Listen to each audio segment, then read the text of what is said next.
Evening. Thanks so much for joining us here at the WPG V-Tour 2023. Another fantastic session, introducing another alumni to the WPG platform. That is Simon Klavžar. Simon, thanks so much for joining us tonight. Thank you for inviting. Looking forward. Yeah, I'm really looking forward to hearing your comments on some of the performances.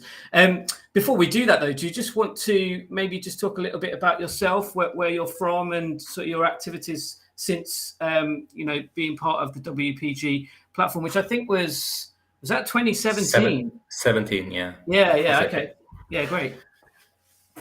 I'm from Slovenia, and I landed here more or less at home, where I live for the last 10 years since I studied in Germany. And the time of my studies, my percussion duo was, that's my son. No, it's not. It's my neighbor. It's our neighbor. I told them not to come. So, I had this percussion duo that was called, and it's still called, Dramatica, with my colleague Jože Bogolin. So we started studying in Ljubljana at a very small percussion room where we kind of found ourselves to and work together. So this was a very important period. We traveled the world a bit together, and then at some point I started doing a lot of contemporary music, which I also studied with Ensemble Modern in Frankfurt for 1 year, and that was just a bit before I joined the WPG, which was the time when I already had I taught at the music high school in Ljubljana. And that was 7 years, and I was lucky to get this university job 2 years ago in Ljubljana also, which is really nice right now, because we finally moved to an old building in the center that was renovated, and I had this I was lucky to experience the time of moving and unpacking new stuff. So that was really a big deal last year for us. And what I do now is a lot of, I would say, a lot of contemporary music. I never consider myself a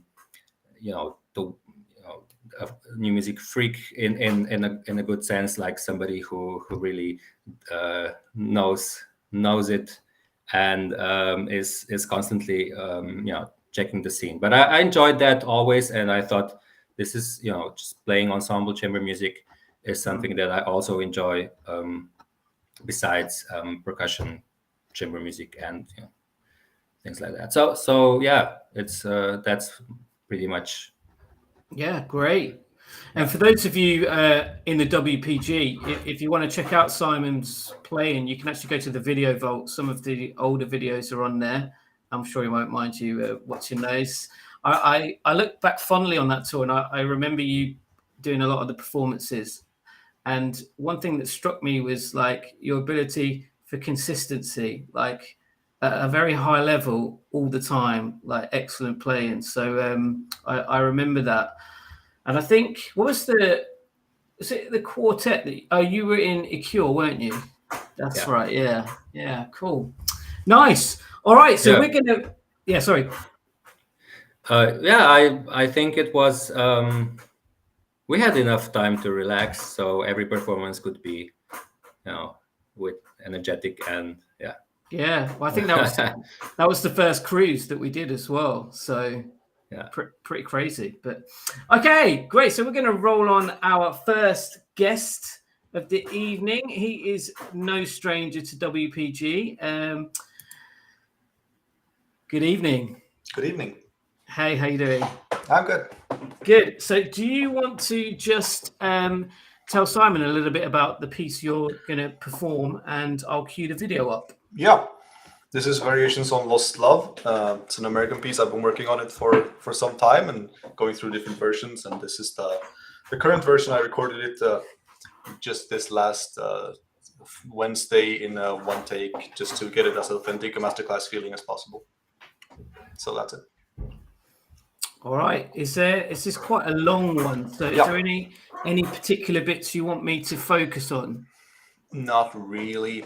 We can do some on the start, and then I guess Simon's seen it. So okay, well, I can see you both on my screen. So if you want to like wave when you want me to stop, sure, I can do that. All right. Don't forget, as ever, to mute your mics as well, just so there's no feedback or anything like that.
All right.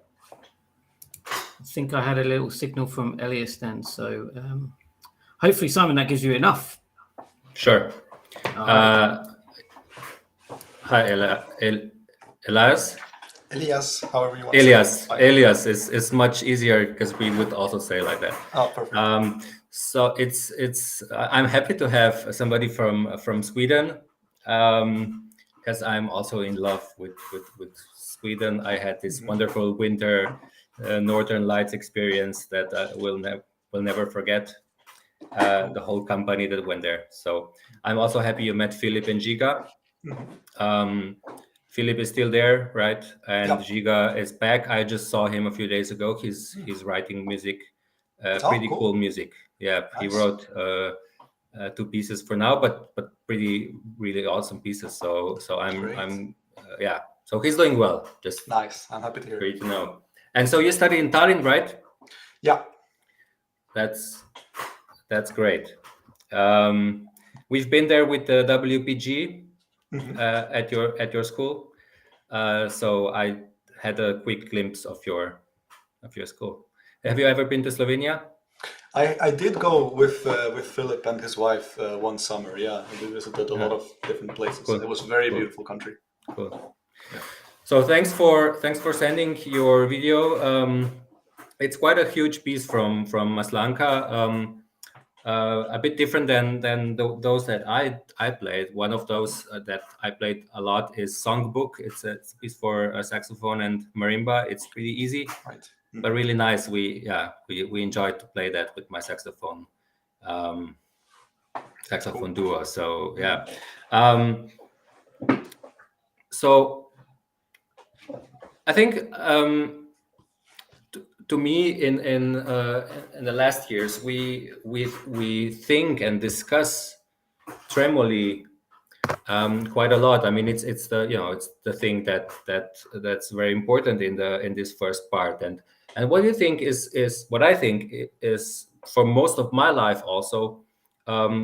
I just played them. People told us maybe on playing timpani, we heard sometimes play as kids, like play slower on the big drum. If it's lower, play slower, and then play fast. But I started thinking more and more about our reactions to what we see in the score. Like, we learn to read the music, and then I feel that somehow we react to certain things. So like if we see three lines, we react, play as fast as possible, or play very fast.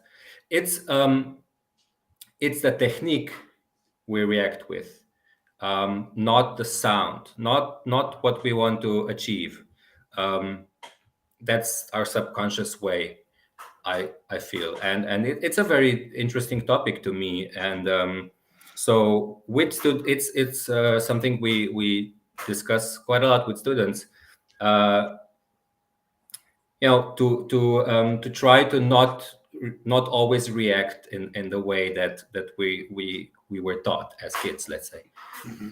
And so I think we one other thing that we think is that most percussion sounds are short. It's our subconscious, like it's short sounds. It's not long.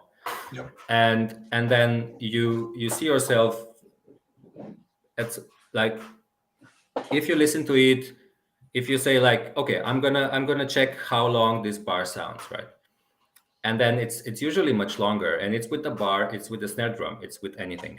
So I think there's a lot to think about playing tremolo. So it's not I think we don't have a lot of time, so it's maybe the time to discuss things, and just so that I try to say things that are going in my head. So yeah, that's something that's important. And so when I see the first page, and the notes that should go in accelerando, ritardando. I think you do it very well. I would also try to keep the notes single for as long as I can, or at least for until the tremolo. So just to avoid the single notes, so like to have too much of the tremolo style. But maybe you could try to play when you land in this. I don't even want to call it a tremolo too much. It's a long note, a long sound. It might be nice if you change the color so that you get less of the attack. So that it could be a nice thing to try, just to change the way of the attacks. In a long note, when we produce something that lasts longer than just one single hit, I think it's good to always try to get as much of the sound and not too much of hitting. You know what I mean? So sometimes in timpani, if we would play super fast, it's as if you would like people to see your hitting, like the thing you do with your hand. But yeah, I think we try to find this combination of technical execution that allows us to have this full or the sound that we want from an instrument. So it could be something that one could do. I know there's people doing that, and some people that say I never do that. I always play flat.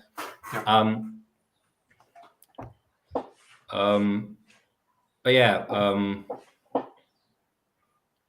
sometimes in pieces in parts of pieces like that, it's difficult to work on. It's good to remember. Okay, this is the easy part of the piece, but I don't want to neglect it. And what often happens is that, like in your video, you play it by heart except the easy part. I believe it's not. I know it's a studio recording. I don't want to be horrible, but that's what happens to us. Like my student played Merlin this year, and he played the second movement very well, and but then I had to push so much for him to just start learning the first movement, and then I had to push so much for him to play it by heart, because it's really so much nicer. And what I felt when you play more, when it's more difficult, you're also being confident, and you just go for it, right? And I'm really somebody who doesn't like the score on stage a lot. I'm kind of militant about it.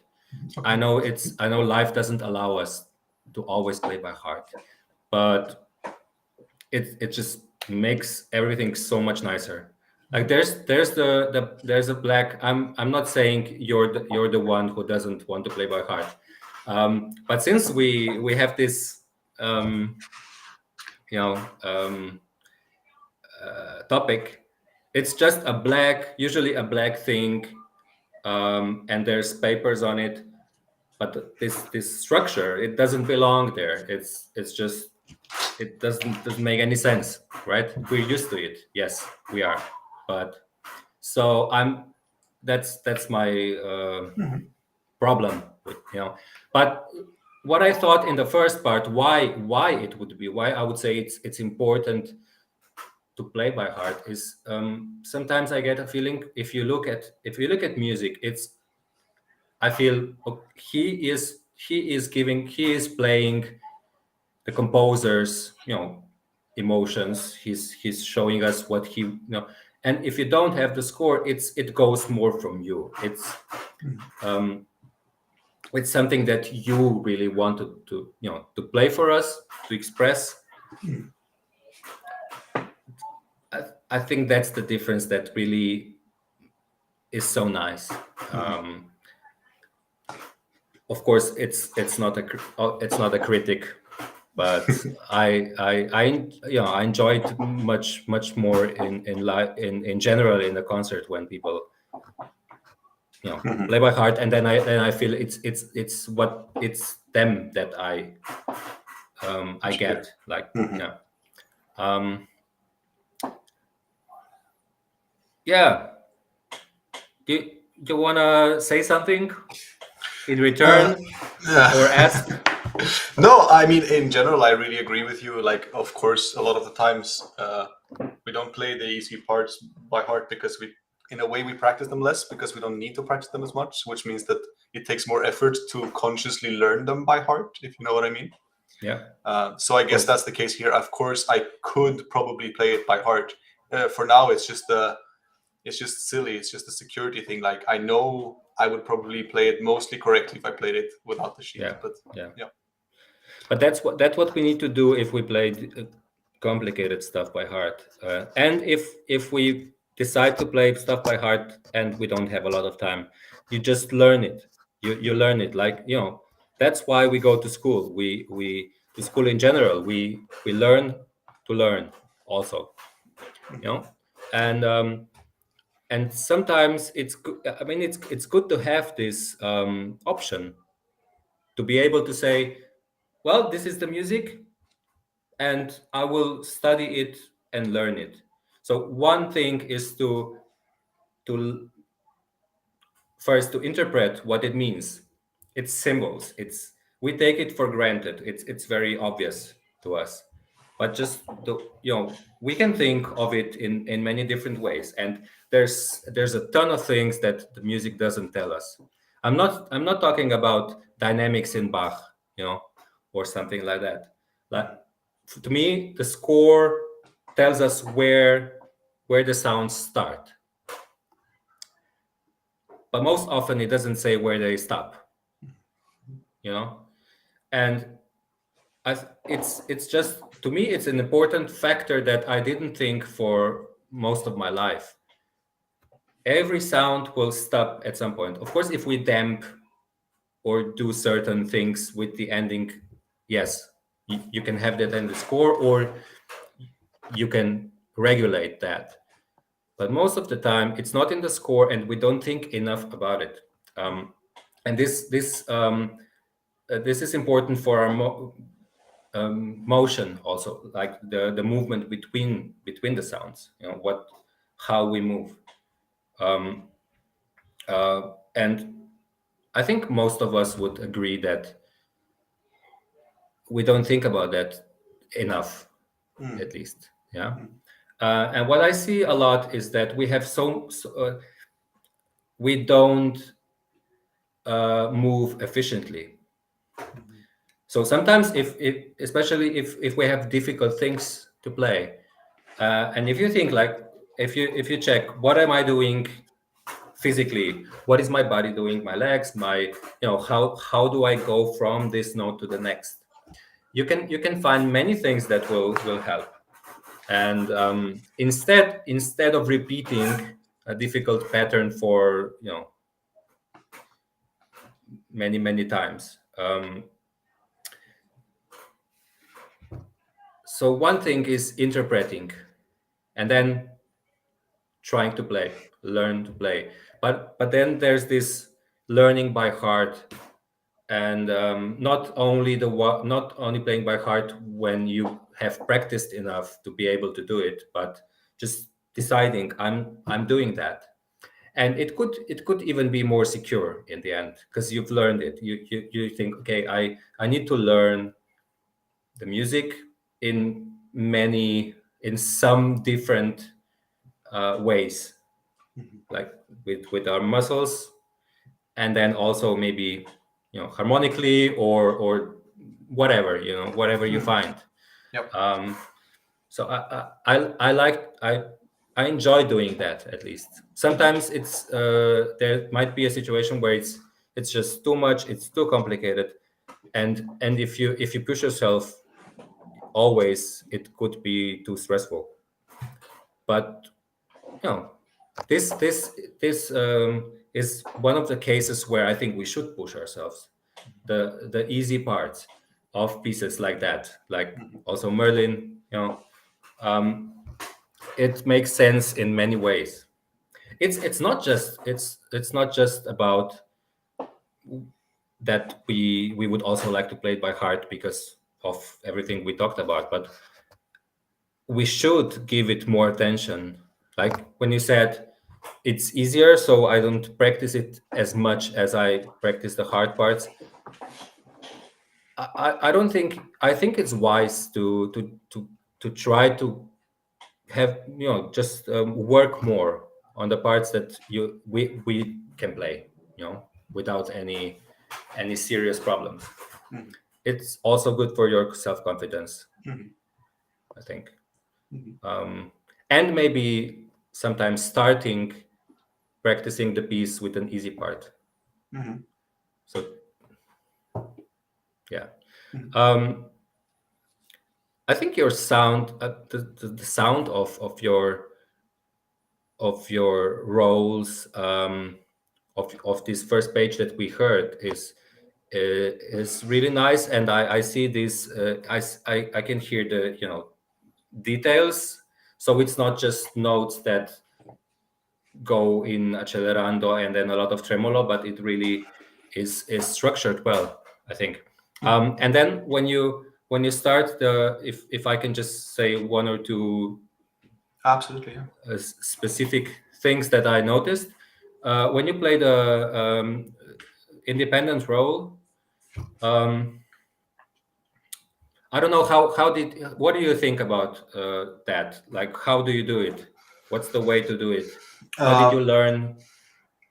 So I've learned it in two ways, and depending on how my arms feel at the day, it's different. But I've learned it from my first teacher as just like trying to screw a light bulb. That's the motion, Exactly, and then you're just trying to be relaxed and do that without thinking of rhythm. And then the other way is of thinking it of not thinking it specifically like a rhythm, but playing it almost like 16ths or triplets, or which makes a slower tremolo usually.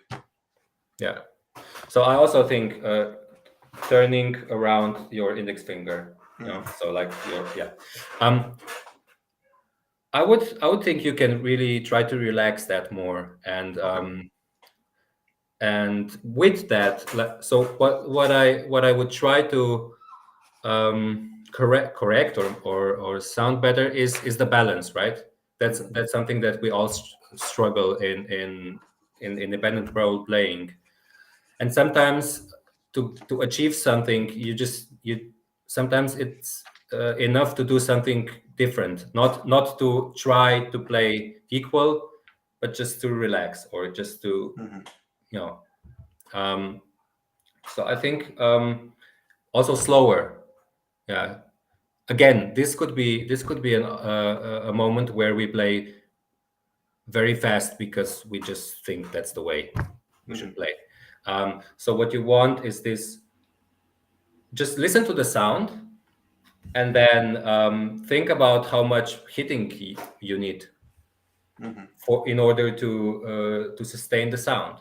And then maybe the answer is different than what your hand is doing now. And we should all, I think, ask ourselves all those kind of things when preparing pieces. And then I think we have enough work, because as a child or then later in high school, I had a lot of feelings like when I could play the piece and then I didn't really know what to do, had no idea like what can I do, and then that was the important part of education, I think, for teachers to try to teach you what to think about, what the options are, and then to decide. Yeah. Great.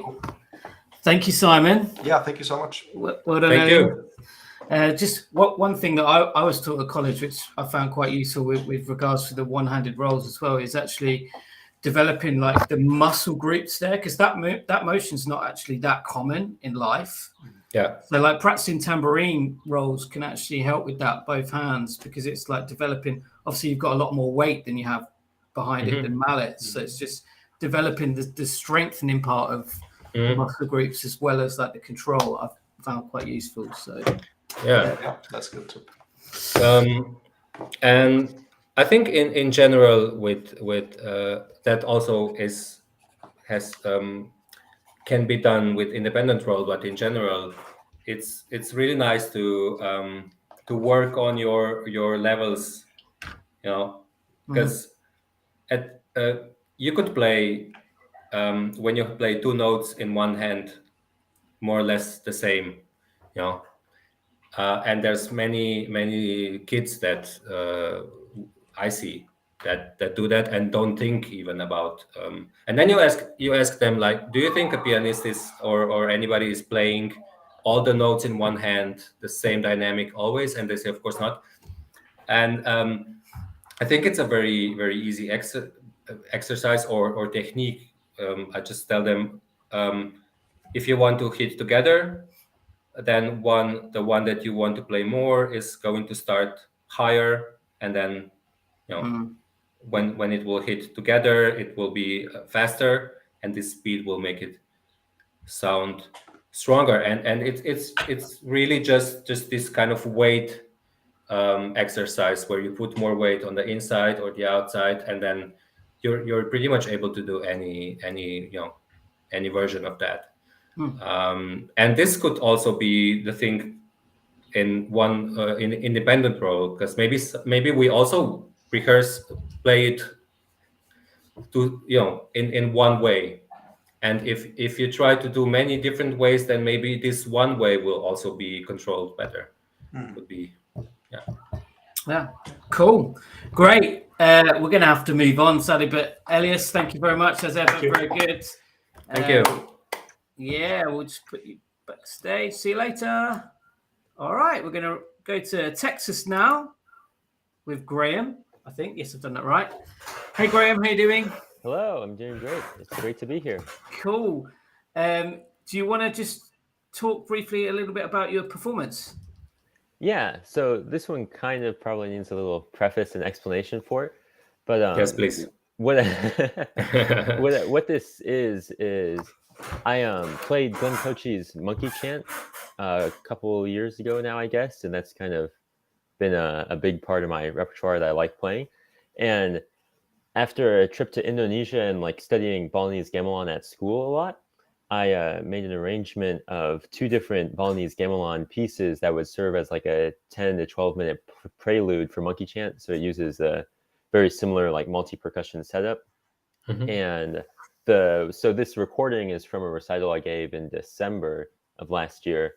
And what the scheme of like the whole performance room is that it's solo multi-percussion in the middle that I'm playing, and there's a couple extra percussionists surrounding the audience, plus a like surround sound audio track that I created from various like field recordings of nature noises, conversation, and like gamelan rehearsals at school, that sort of thing. So I tried to just kind of, because Glenn Cochie's Monkey Chant is based off of a gamelan, a Balinese performing arts form, and so I tried to, heard some of this stuff and found some pieces where the drumming I could kind of translate over to like Western drums in this multi-percussion setup.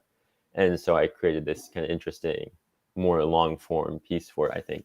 So the video is actually two excerpts at the beginning of the piece, but it begins with some like sporadic triangles and surrounding metal chimes and that sort of thing. And then the drumming starts, and then it has another transition with more rattles. And then that's when the audio track comes in with all of its sound.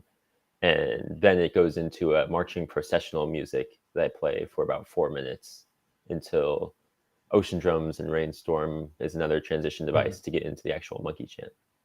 So I hope that gives some context for it. That's helpful. Yeah. I love the setup. It's I find some especially some solutions especially nice. Like I like this salad bowl hanging, because we use quite a lot of those. but hanging them is quite cool because we always Yeah. try them in the store and they sound so nice, but then we play psatas and we turn them around. It's still cool. Exactly, and because It's cool.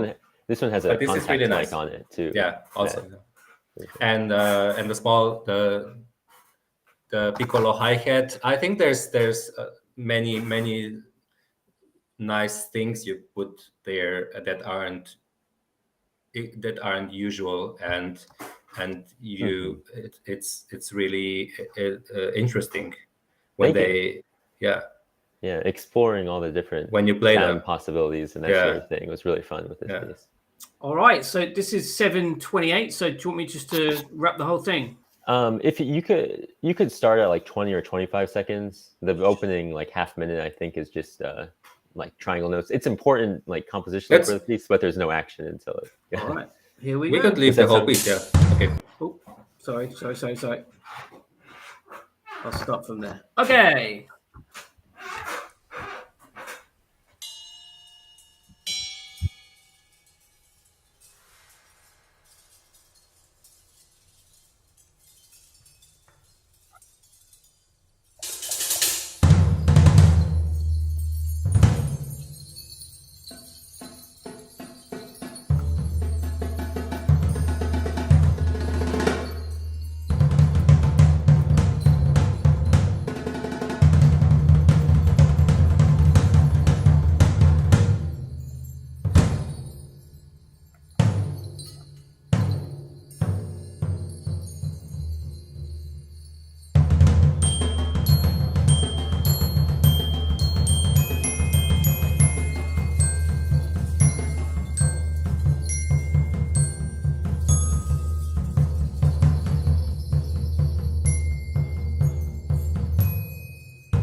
Great. Awesome. So it's your composition Well, from everything, every like note I played was actually a Yeah. transcription from like Balinese Okay. compositions, but it's my like Yeah. creation of the Creation, whole yes. thing and arrangement and all the like I put together all the audio recordings and all the Okay. other parts around and that sort of Yeah. thing. And I will say there was the one like glitch in the middle was actually just a cut where it skips about 45 seconds to a minute. Yes, of, I like, saw textual that. noise. Yeah. So you're from the Luka Doncic region, right? From North Texas. You know him? That's From the Mavericks. Yeah, it's just oh yes, yeah. a famous guy that comes from where I'm now. Yeah. So nice of you to join this with me. I'm happy to meet you, even though it's in this way. But Yeah, maybe at I'm some really point excited to live. hear what you have to say. Yeah, I think it's. I mean, I'm always impressed and happy when percussionists like you do a project like that. Go out of playing only classical compositions, and it's just it's so enjoyable. And to me, in cases like that, it's I feel I'm just trying to find stuff that I could tell you. You know what I mean. It's just different than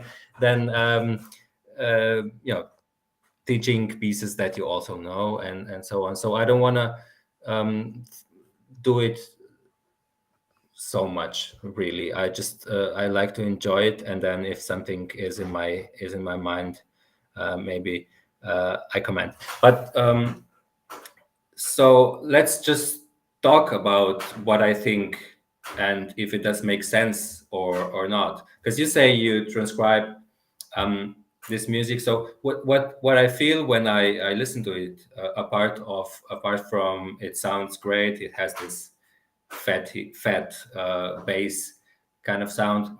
I see that it really sticks in this 16th note kind of music, which is also the case in things like pieces like marimba spiritual, where there's in the first part you realize there's no triplets more. Mm-hmm. There's basically none. So when you play the solo, you feel I shouldn't. There's no way I should play anything that's out of the 16th groove, right? Mm-hmm.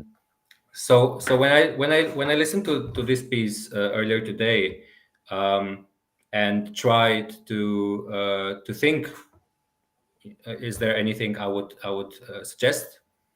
In this last part, when at least for me as a listener, it's somewhat as if there was a metronome. There's something that we are pretty sure that it's not you playing, and it keeps the groove. And I thought like this could be the part where you could jump out of this and do what we always enjoy, especially percussionists, just put something irregular in the music, and then everybody will sway in the audience.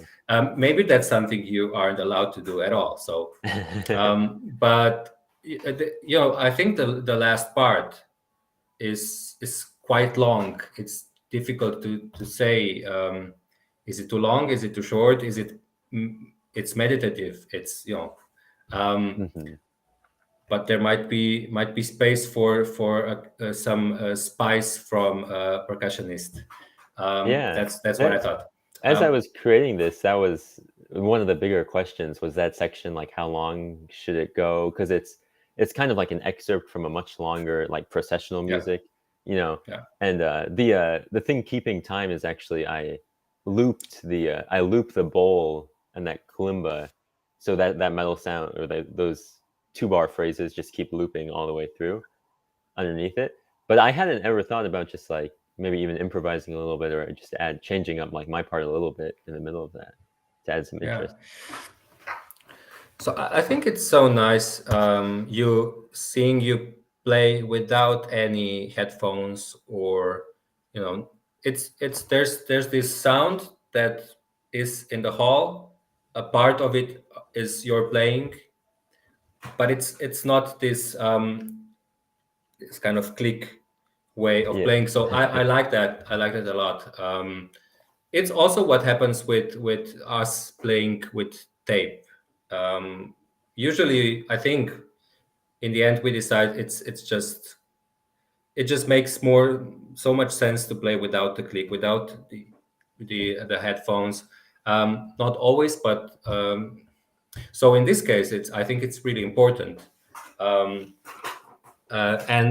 already in the beginning, I think it's clear that some of the sound is produced by yourself, but then there's other things, and we don't know, at least in the video, we really aren't sure where certain things come from, or is it you, or is it something else,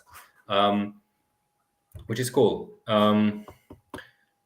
What I thought and also in the last part, or even in the first part, is that there's this constant,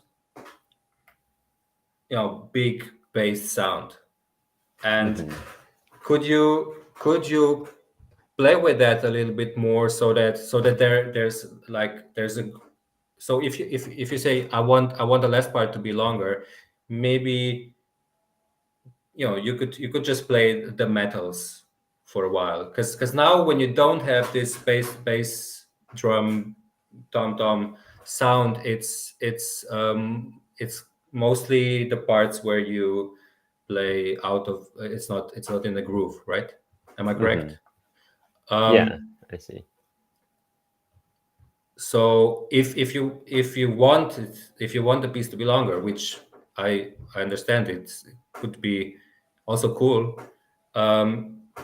you might be able to structure that last part so that the sounds, so that the different textures, not everything starts in the beginning, but maybe that's also the tradition of the music you want to imitate, or that's kind of the arrange. tricky question, I suppose, is how, because obviously being played on totally different instruments and that sort of thing, so it's not the original music it comes from, but how much to just like be strict in that sense, or to explore out.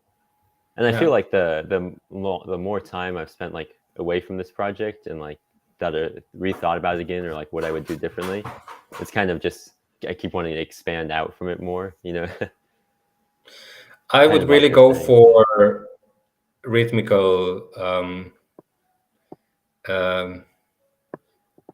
kind of Frank Zappa, septuplets, something that's a bit weird, but it still stays in this groove, or it just puts the audience in, for a few seconds, there's panic in the ears, and then you're there again.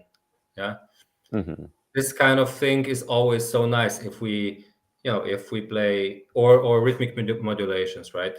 We are always impressed by that. At some point in life, you don't cry anymore when you hear Mozart Requiem, maybe, and you did before. I'm just saying what my experience is, or I don't know, it's a certain music that really you had such strong feelings at some point. You just know it so well. You were different in a few years, so it doesn't. You don't have the same emotion anymore, and you know that. But what still is so cool is when I hear great, like perfect rhythmic modulations when somebody's playing a Carter piece, or when somebody's playing interzones and I just love that. I know it, I can also play it, but or if I hear Frank Zappa, a crazy Frank Zappa piece that I also know, I think that's so nice. You can't miss with that, maybe. Yeah, I see what you're saying. Yeah. Maybe. So do you want to really stay strictly with this tape part in the last part, or do you feel like I'm free? I'm playing in this groove, but I don't want to stress too much. When I like before this performance of it, and when I was like making it, I kind of had the goal of being as just like a direct transcription sort of thing as possible with it, because I just kind of wanted to like recreate like what I learned from this other art form, and I wanted to like recreate it as close as I could, but on instruments that like I played better and I was more familiar with, that sort of thing. But now that I've spent more time with it, I feel like it would be like good of me to expand out and add my own like creativity and that sort of thing into like the forms, kind of like what you're saying about branching out from beyond what the music just is on its own, because like the music already exists by itself and totally away from this like multi-percussion version of it. So I feel like I should add different flavors and more to it. Yeah, I think that makes sense, really. If you just think it already exists, right? So you learn it, you want to learn it, and this is something that's pretty cool to listen to, like that. I'm sure it's awesome in the hall, and and of course you did something new with the tape, and so that we aren't exactly sure where the sounds come from, and your setup is really nice. I think it's balanced well. I would say, not huge, not small. There's many sounds you produce there. But if you feel you should try to make your own gamelan way of music, I think it's fine. It's fine even with Baroque, Yeah. So yeah. Yeah. What else are you playing in these sessions? For like What- the rest of WPG stuff. Yeah. I have some vibraphone works and marimba and some stuff I've still got to figure out what I'm going to do. But it's yeah. This was a pretty big project with like the multi percussion way. But it's I definitely like play some of the more stock stuff as well for this. Cool. Did you record that on officially? This piece? This piece? I have this is because this is a live recording, and I have that up, but I haven't made like a studio recording of something of it. I think that is something I want to do in the future, is like take another pass back at it and redo some things, because now after performing it like this, I saw what worked and what different, and it's making kind of with the different elements of the track versus like the accompanying musicians versus the solo part, and that would be something that needs to be explored a little bit more in the recording, like in a recording session, to how to balance all those parts and make them work out together. Awesome. Thanks so much. I'm so happy I've seen that and listened to it, and I even can see the part, which is nice. Is it available for anybody to see, to try to play that?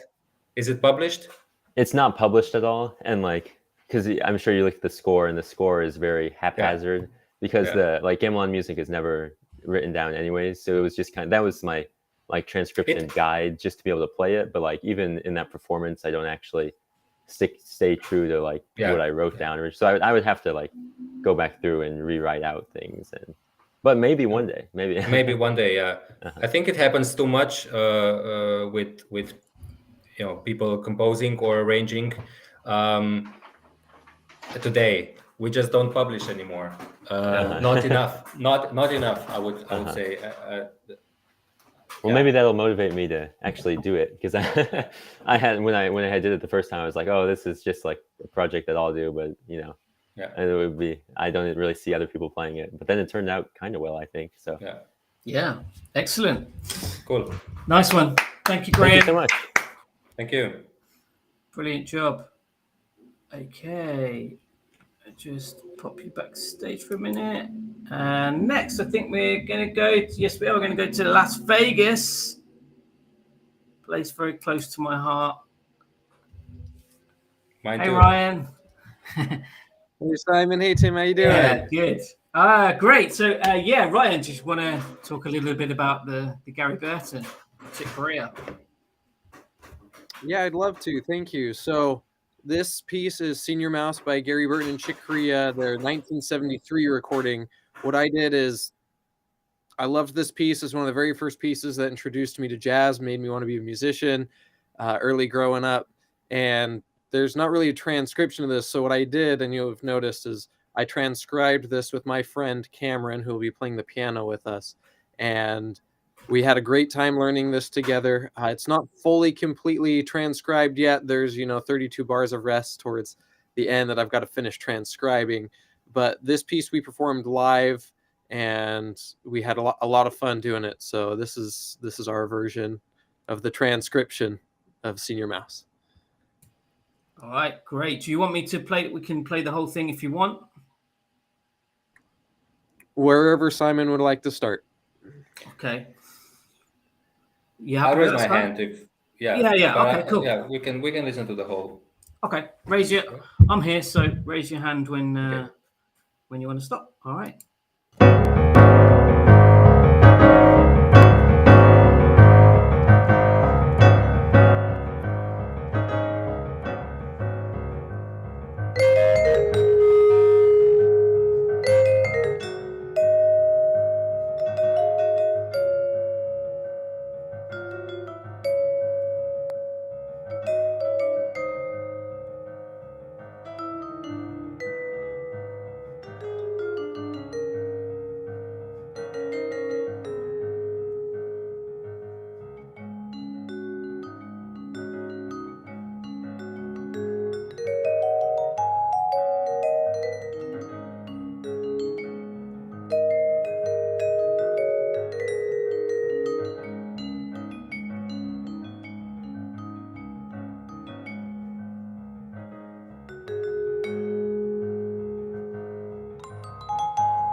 I can't hear you. Sorry.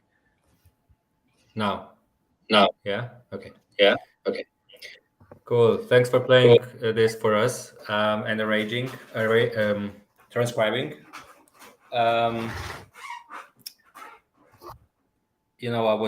I got married in Vegas. Nice. Pretty cool. Nice memories.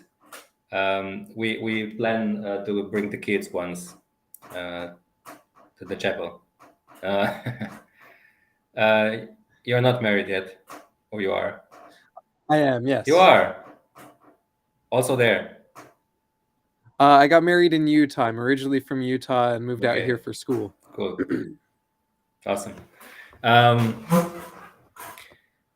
Yeah. I think we all love how Gary Barton, played the vibes, and it's still somebody who we talk about a lot. I think in lessons or think about when playing, especially jazzy things, and it's somebody who we really mention always when we work on those kind of things. So whenever there's a few students here that play jazz also. It's not very common, but I'm confronted with that too. And what we discuss about a lot is this the differences in just technical and musical in jazz and classical vibes in general. And one of my memories is a Mike Manieri performance in Zagreb in Croatia some time ago. And this was really the time. It was the time when I already studied, and we were trying to be so perfect and do everything right. And this guy was completely different. And I thought it's pretty cool because I was used to Gary Burton that I always followed, and he was pretty perfect. So I thought that's a kind of classical way. He's playing technically in this kind of manner. So I still find it pretty cool, of course. So I think your vibe sounds very. The sound is very similar to what I remember from how Gary Barton sounded on the tapes, on the videos. It's very authentic. Do you think so? Thank you. I think so. I think I have a harder time playing a little. I know he uses a lot less pedal, and there's that just natural tendency for me to use, more pedal, especially when he solos. So I think that's a natural habit I get into, but I do appreciate that. Thank you. That's something I was trying to do. Yeah. We use. I use so much pedal. I think, and yes, there's many different ways to look at it. So I think I had this problem as a kid that I couldn't really start working on vibes and timpani because it was just wrong to me. Nobody tried to explain that I don't need to damp every note that starts, right? So I thought, okay, those are the instruments, percussion instruments that sound longer. So every note is written, starts here, ends here. So I need to finish each and every one of them, and there's no way to do that. So it was a really difficult instrument in the beginning for me. That I felt that way, and then later on, when also the way orchestral percussion is performed, is played in Germany, especially where I studied. Then I got this idea of letting instruments ring, because things like triangle or glockenspiel, tam-tam, timpani also, not to dampen too much, especially when yes, you hear it, but it doesn't ring there. So what you do with dampening too soon is just sometimes just not letting it sound, right? So Right. so I feel the same way very often in vibes playing, in timpani playing, in like solo pieces or playing. And I think just you don't when you have a few notes together in a line. Maybe some people hear it as a kind of cluster, uh, you know, cluster sound. I think it's really it depends on what you feel is the sound is out there. And I think many times this sound of the bars that were played before it doesn't necessarily give any harmonic or dirt to the note you're looking at. It can be, and many times it is. It's just some kind of body, right? So yes, I'm sure that's very different in jazz playing mentality. But I understand what you mean by playing too much pedal. I think in solo classical vibraphone pieces or thinking, it's good to have the possibility to let the instrument ring so that you get a kind of body under the note. Yeah, although you as a player hear it very dense, it might be too much sometimes. Cool. So what I see when you perform that is a lot of quarter note movement with your body, right? I think so. What you need to do here is, I think, is to play the right spot in the right spots in this ostinato groove. So the piano is playing all the time, and you always have to jump in. Like you need to start here, and then the next time it's offbeat, and then the next time is on the beat, and you always try to be precisely where you have to start. And so I think the best way to also, if you are in an orchestra that plays, and then you start at some point, you start there, and everybody was playing before. I think the idea is to not to think you start there. You're playing from the beginning. You just sound there. But you as a person, you're already playing.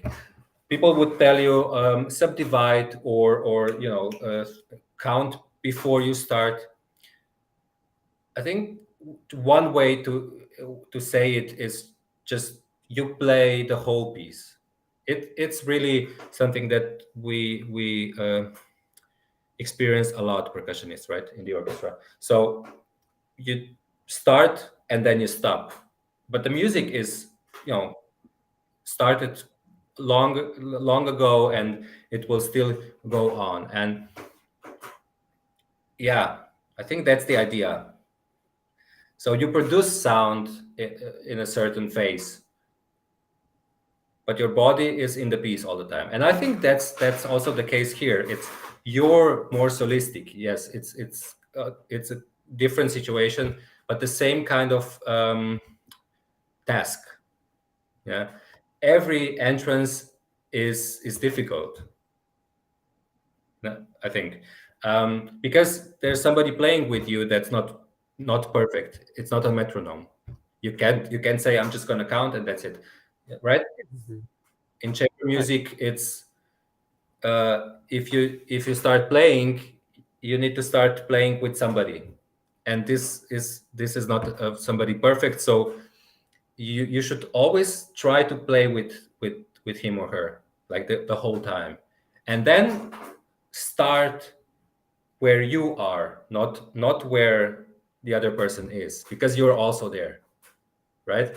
And I get the feeling that you really are trying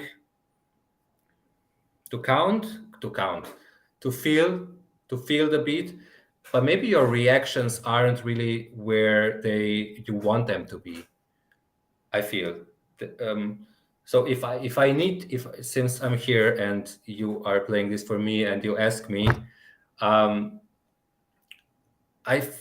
feel that would really make it much better. And in the beginning, I think after 2 minutes, you are more into the piece together.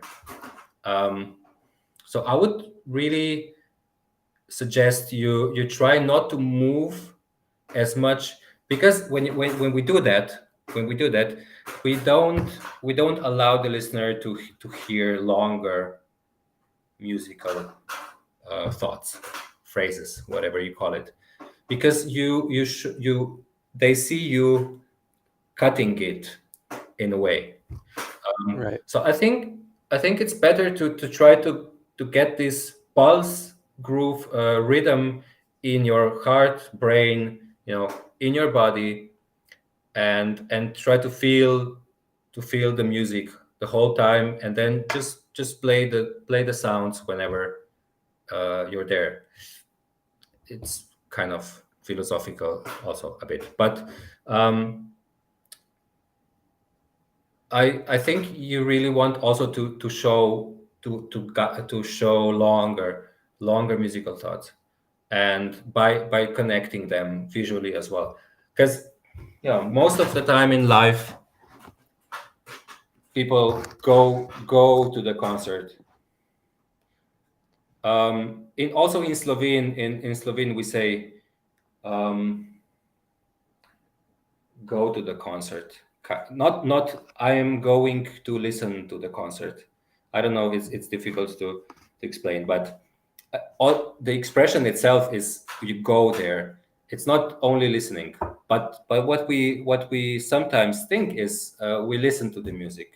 So in the concert, I will listen to the music, but the fact is that like 99% of our performances, or 95, will happen when people will see us too, and whether we like it or not, and maybe the audience doesn't even think about that, but they are listening and watching, and what they interpret as what do I hear in the concert is really dependent on what they see as well. Although we call it I hear the music, but I think what our brain is really telling us is a combination of those. And in music, I feel many times we don't think enough about how important that is, like how this is going to affect what the audience hears. It's not only the sound. It's just something we really have to think about, and it's not. I don't think about that in this sense of being dramatic or whatever. It's just visually showing what you want the audience to hear. In again here, a combination. So just helping.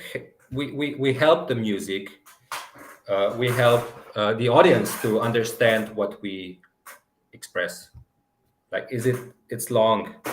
This note is long. Also help the sound. Like this sound might not be so long, but we show it. We say it's longer, and we don't only pretend. By doing that, because people look at us, they understand it's long. They hear. So now they hear a long note.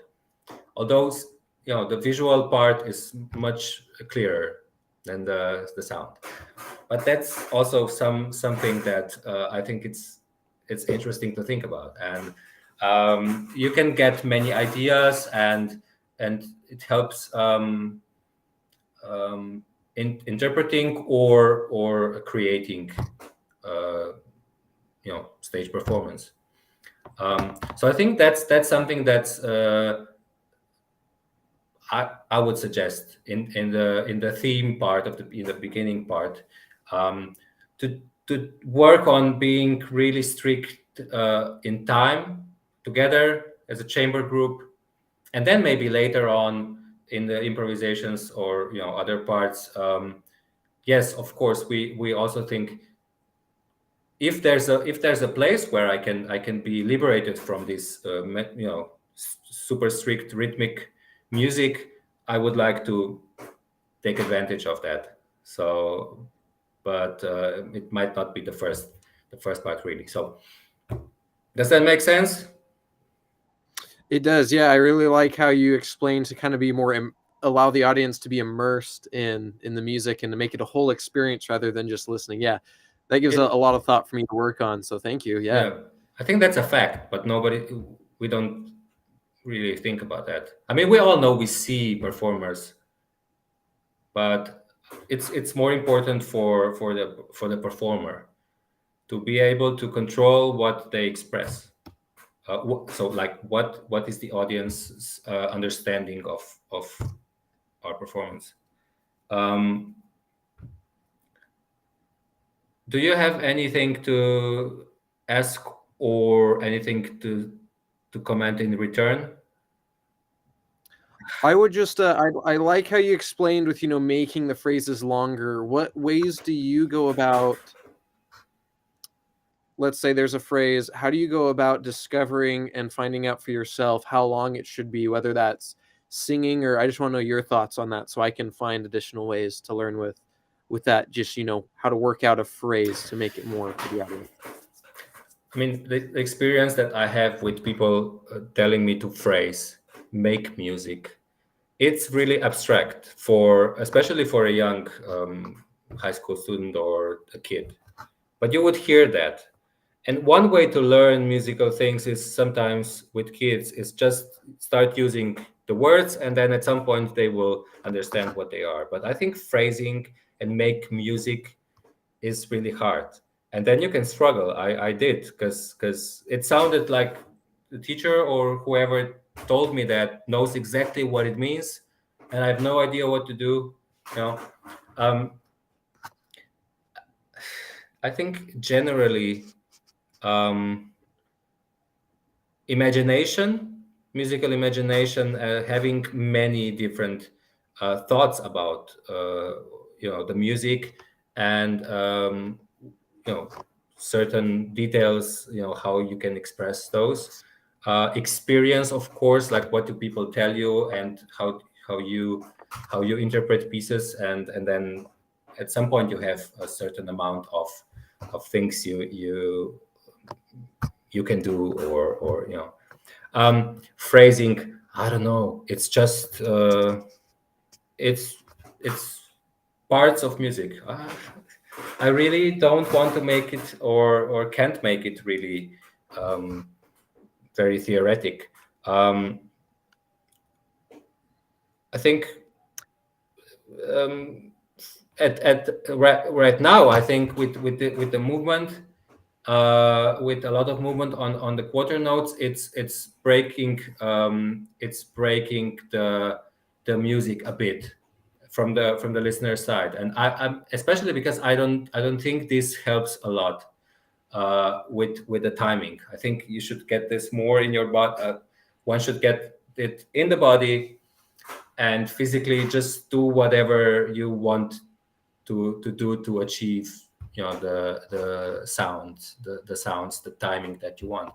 But this question about the word phrasing and making music is really hard, and I think we all have different experiences on when we first were presented with that. What does it mean? Like, what do I do? What do you mean by make more music?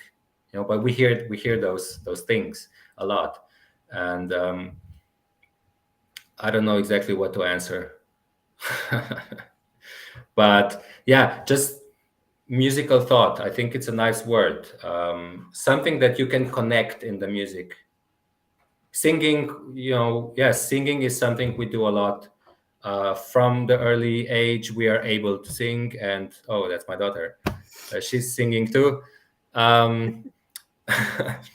So the voice is really helpful, and sometimes teachers in master classes where people listen, they tell us like, sing this for me so that I never liked that, but I think using your voice as a tool to help is really good, and you can always do it by being alone in the room. You don't have to sing for anyone if you don't want, but the voice naturally does so much, and if like singing, just saying rhythms, we use so many different sounds, everyone, and it really helps you to try to feel how you phrase the rhythms, for example. So yes, the voice is, since you mentioned, I think it's a great tool, because we naturally have this kind of option to have to express so many different ways of sounds,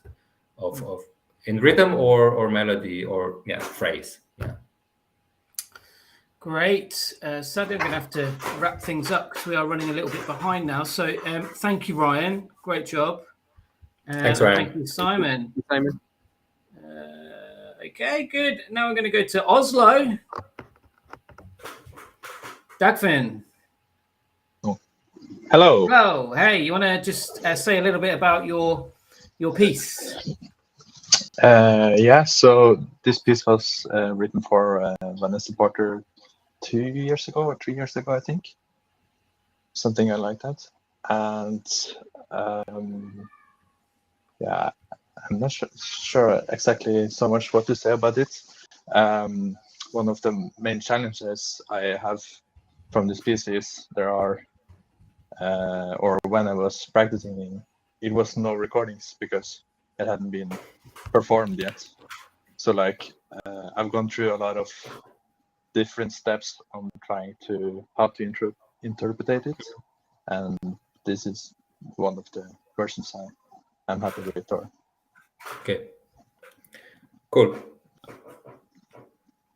Should we just let it play from beginning and then stop? Do you want to stop, please, Dagfinn, in the middle approximately? We can. You can just stop when you feel like it. So play like first 4 minutes, something like that? Yeah, it's probably okay.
Okay, thanks for playing. Dagvin, you're from Norway, right? Yes, I'm from northern Norway, Where? outside of Bodø. It's Okay. the biggest, Wow. closest there. Yeah, I've only been to Narvik and Lofoten. Ah, yeah, that's just above. Yeah, just very shortly from Riksgrensen. Okay. It wasn't like, yeah, it was a cool trip. It's the same trip as I mentioned to Elias. Cool. And yeah, Vanessa was also doing the WPG in 17, so we met there. The piece is written for her, right? And yeah, cool. We connected quite well. So she was visiting in Slovenia. Also, she played the recital here because I was really impressed at the time how she played La Cor à Cor, especially, and I wanted her to play here as well. So we didn't see us for some time, but yeah, you'll see her in a few weeks, right? Yeah. Some Yeah. of you, yeah, cool. Again, I think I like the sound. Maybe I'm too old and I'm used to recordings that of percussion that like from my childhood that weren't that nice, and I really enjoy listening to all of those pieces today, and it's something like we don't have to discuss COVID as how that was and so on, but because we all know it.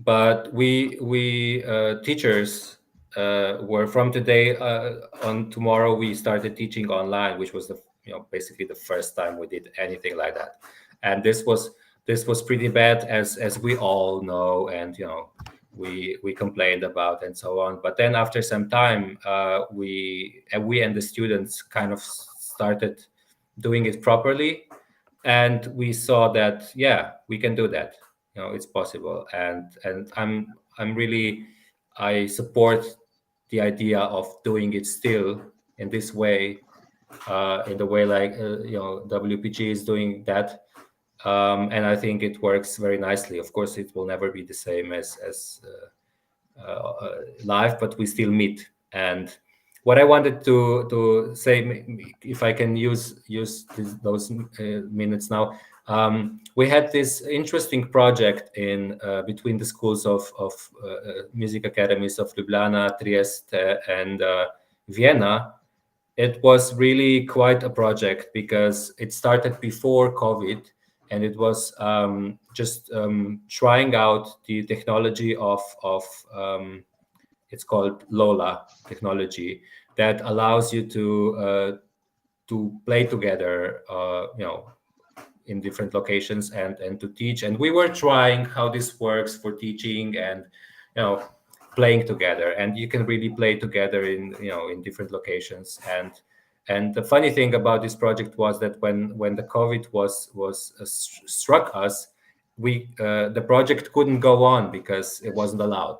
So it's really a funny story, but this, we are trying to start this again, by to just have a one-day masterclass where you don't have to bring anyone with an airplane, and this technology really allows that, so that you play together. It's like being in the same room. So I think it's so nice that those kind of things go, we use them, and I really support that a lot. So I never saw that piece before and heard it, and it was I looked at the score for a bit, and yeah, it's pretty cool. It's an interesting piece, I think, and what I thought is this first. So the first page is in loops of 3 bars, right? And I think what happens in your first bar, in the 5/8 bar, since he writes groovy, and then I started digging into that, and I thought the last 16th of the bar tends to rush, and then the whole thing starts being a bit wide. And then I listened more and more, and then I heard it's da da santa dun da dum. Yeah, I heard that. But I think if you really try not to stretch it, and so that the last 16th is really late in this 5/8 bar, I think it will be clearer in the so that you get this kind of groove that's so different from the second page. I don't know if you agree, but my first listening, I wasn't convinced in this 16th note rhythm, So in the 5/8 bar, that's just one thing that it's the beginning of the piece. So it's the first bar I saw on the score. So I just looked at that, and apart from that, I thought also seeing the piece, I thought maybe the second page, the 8-note runs. Yeah. It could be even more different from what you do on the first page. I know there's spots later on in the piece where you play it more rubato, but I don't know. To me, it seems like it could be a different kind of world, very very different, so that the piece doesn't end up being too similar. I think it's very different parts, like different emotions. You present a lot of different ideas all there. Yeah, I guess that's the title, all the different shapes. So yeah, see that. I think it's our way of playing is usually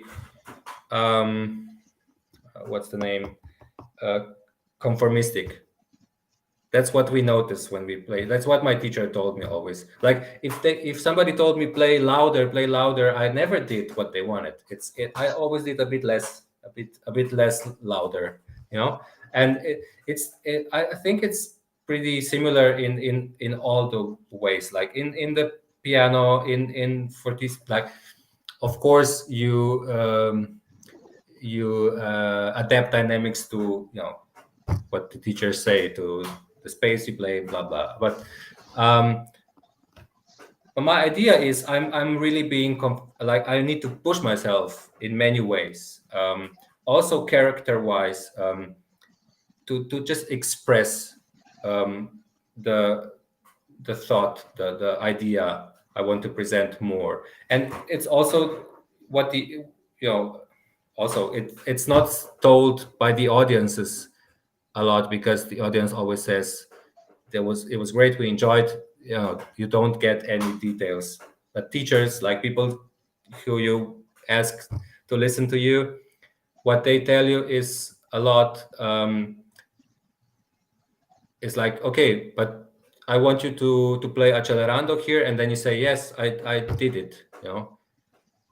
So there's many moments where you do something and you're sure you did it and it was pretty big, but then maybe it was really not enough for I don't know if you have that moments a lot, but this is what happened to me quite often. So if you decide I'm going to do a crescendo, I always think I'm gonna do much less than what's needed in most cases, and the same goes for character, I think. So I don't know. Maybe it's just you could really put this piece in parts, which you did, but then with visually and with color of sound and everything you can use.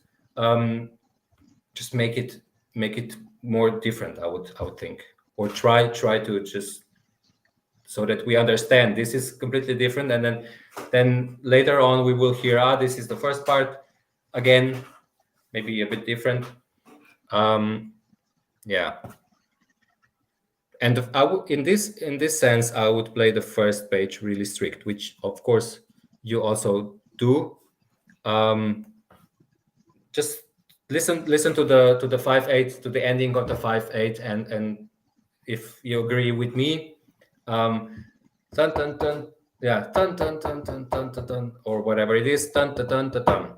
I understand now. I've listened to it twice and seen the score, and it might not be as precise, clear. I think the reason why I might not play it so super strict is because when I've tried to do it, I find it was so difficult to create a line. It felt very like bar by bar. It was like da da da da da da da da da da da da da, and then I guess it has been more loosened up when I try to play. Yeah, it's wider. Yeah, exactly. It's loosened. Yeah. Yeah. That's makes sense. So yeah, it's but of course yeah. It's the player's choice in the end. I mean, it's good to gather feedback, let's say. Yeah. How do people hear that? Yeah, and then decide what you want, and that's important. Okay. So one thing that I already said a bit, said some things about, is how interesting and important I think how you go from one to the next note is. I really find that important, and I didn't think about it for a long time before. So what happens is that if we have a big, if a jump is very big on a keyboard, let's say, and we do something with our body before, so that we move with the mallet in the direction of the next note or something, any kind of solution like that. This makes many things so much easier for at least for the for the students that I need to I work with, and so I also believe it's important to analyze what you do between the notes. So when I was listening to the second page of this of Emil's piece, it was just something that I was looking at again, like every day when we play or teach, how this is. And I think in this way, in this case, when you want it to be very legato, I think it's not bad to have this constant movement between the notes, so that it's not too vertical, like vertical and then go to the next one and vertical, but to have a kind of movement where you just play certain notes in the movement. Maybe I think we can make many things much better thinking that way, and also we get some solutions for technical difficulties. But that's just an idea that I wanted to say. It's maybe you can think, everybody should analyze how we do it, and then make it effective and musical. I think that's important.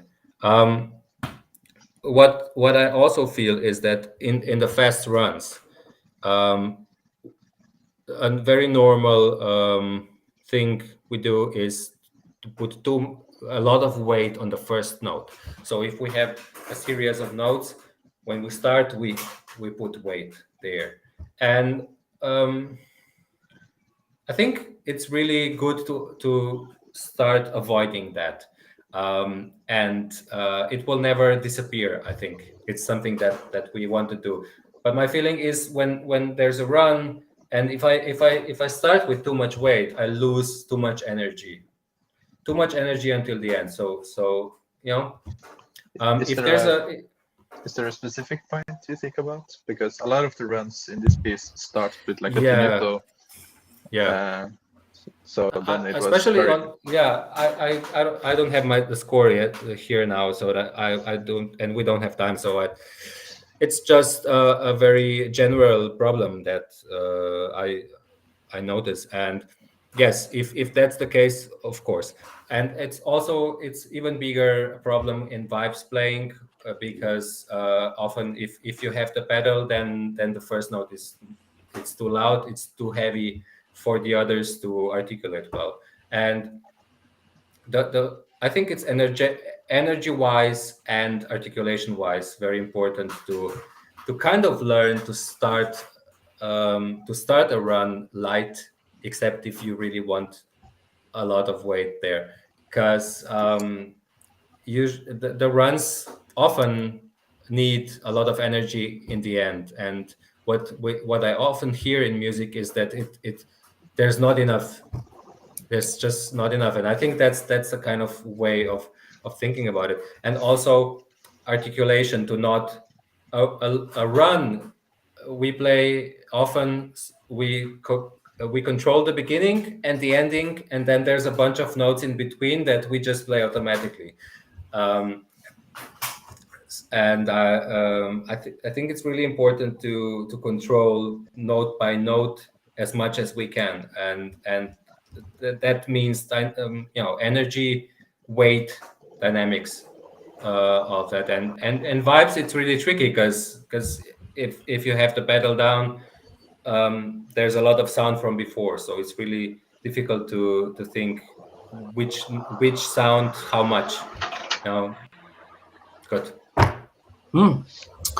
Great. Well, thank you, Dagfinn, for that lovely performance. I don't know, I think I'm going to be working with you at some point, so maybe we could spend a little bit of time on that vibes piece, maybe, unless you got something else, but we'll cross that bridge at a later date. Good. So we've got a few minutes. Well done. Congratulations. I really like that piece. Thanks. It's really nice. Just got a few minutes, Simon, if that's okay, just for a couple of questions, and then we are going to have to wrap up. So if I just bring everyone on, I think that's actually, Ryan is there. There he is. Cool. So has anyone got any parting questions? I would ask my favorite question of how you practice, if you have any specific things that you do that you think are really taking your practice game to the next level. You mean how I practiced? No, yeah. Or you don't practice anymore. Yeah. No, I just mean that. I like practicing. I never loved practicing so much, but it's because I don't have enough time. But that's what happens to everybody. So to me, it's important to have things to work on. I'm not the one that would just practice even though there's no project. I'm not that guy anymore. Of course, in studying was different. I don't know. I mean, as a student, I had this was 4 years where I told myself it's 4 hours a day. At least one day is free. One day you don't touch anything. And I really could do that for some time. And that was kind of nice because 4 hours is not so much, but it was structured. So I knew like tomorrow, 4 hours, and I had to deal with the schedule. And I knew what I'm going to do. There was a plan in that period. I mean, I don't know. I like to play things by heart. I really do. I think what's important is to have certain like you have the piece, especially if it's pretty complicated, and then you just try to think that's the time I have. So how it will be? How will it be in 2 weeks? Maybe in a month? What do I want? And then to go from there. Regarding technique or technical skills, I don't know. In the past, I played quite a lot of that, but I think general thing with percussion, with classical percussionist, is we don't do so much of that. Like if you compare it with the strings or whatever. And maybe we should. I mean, maybe we should. But we are still I am still the generation where 4 mallets was just take them. There's this part and grip, and the inner is down, and then there wasn't many things that they would tell us. Like maybe just there's the ring fingers here, and the Dave Samuels did it differently, but not much more. In my case, this weren't people that really did that themselves. Like having this experience, working on that. So those things are changing, and I'm sure the practice is like how to practice, how to do it is also changing. Like if kids get detailed information, and it's much different than what we had, I think, which is nice. I mean, it's nice to see how it goes on. But yeah, I mean, I had this 4-hour thing, 1 day off in the week, just doing something else. And it's nice to have periods practicing like crazy, like a lot. And for my job audition at the university here, it was COVID time, and we had to teach online. My wife also teaches, and suddenly we had to teach online, and we had 2 kids at home, and the kindergartens were closed. So how do you do that? I mean, it's the kids were 1 and 3. So I taught in the morning, and she taught in the afternoon, and I was babysitting, and then I had to practice for this thing because I wanted the job. I quite often I went to practice at like 3 or 4 in the morning. It's not nice. It's but when you do that, you feel pretty cool. It's 4 hours practice, and then you come home and you have breakfast. And I like to just do things like that. Then you feel like you're really, it's serious. You really do it. Just not always having it super easy. A lot of practice is nice, but not always. And Great. smart. Yeah. Well, thank you for your time. Wow, that's bang on 7 o'clock for me. So couldn't have timed that better. Thank you so much for your time, Stephen Simon. I hope you have a restful evening and get the children to bed. That's cool. Everyone else, we need to hop over to Zoom now for some Xenakis action. I think there's quite a few people involved in the rehearsal tonight. So looking forward to that. But until then, Simon, and I'm sure the guys will also join me in a round of applause. So thank you. Thank you so much. For tonight. And we'll catch up soon, I'm sure. Thanks for having me, and have a great project. And maybe can I join in any of the other sessions, like with Vanessa, or sure? Am I allowed? You can not on this bit, but you can join in the YouTube link in the stream. Then, yeah, and okay, then ask awesome. questions. Yeah, absolutely. All of them are Awesome. open to everyone. So Awesome. yeah, cool. All right.